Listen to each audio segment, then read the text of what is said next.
Shalom à toutes, shalom à tous. Bonjour Talia. Bonjour Jen. Aujourd'hui, j'aimerais qu'on parle de quelque chose de vraiment spécial et qui me tient vraiment à cœur. C'est Yom Yerushalayim. Dimanche, on va fêter Yom Yerushalayim.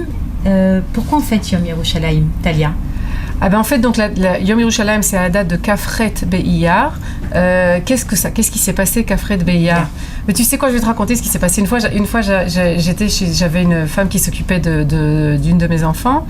Et le jour de Yom Yerushalayim, j'étais chercher la petite. Et alors, elle me dit, il faut que je te raconte. Il faut que je te raconte parce que moi, cette journée, je suis très émue. Elle me dit, je me rappelle quand on était petit. Il dit, on entendait les bombardements. On était vraiment, elle habitait ici à Jérusalem. On entendait les bombardements, ça tirait dans tous les sens. Et puis à un certain moment à la radio, on avait la radio qui était allumée. On était vraiment sous les tables tellement on avait peur.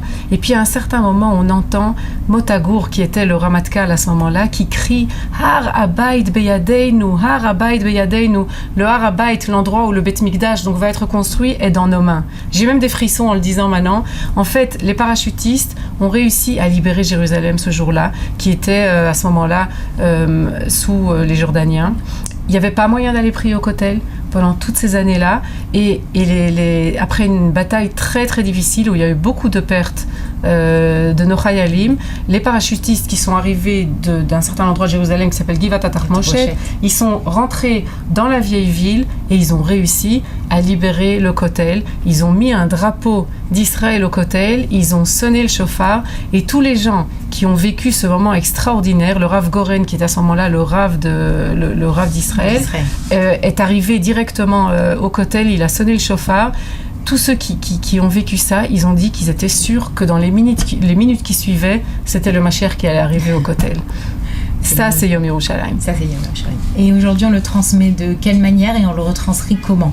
D'ailleurs, les filles, qu'est-ce qu'elles vont faire? Les filles du Mar Hanora, qu'est-ce qu'elles vont faire Yom Yerushalayim? Alors, Yom Yerushalayim, d'abord le soir, donc ce sera Motzei Shabbat.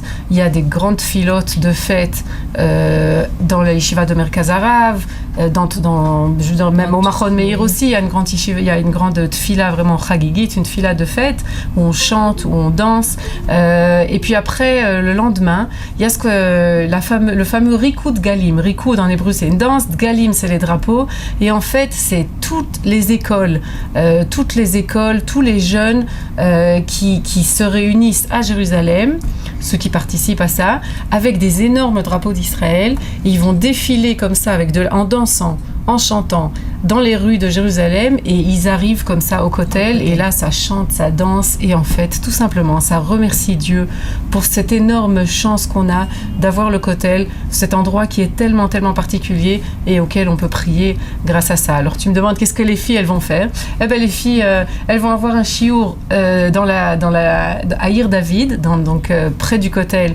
L'un de nos rabbanim qui habite là-bas va leur donner un chiour, puis après elles vont rejoindre le Rikoud Galim, et comme tout le monde, en chantant, en dansant, jusqu'au Kotel avec des grands drapeaux. Et là-bas, Maman, je remercie Dieu pour tous les bienfaits qu'il nous fait.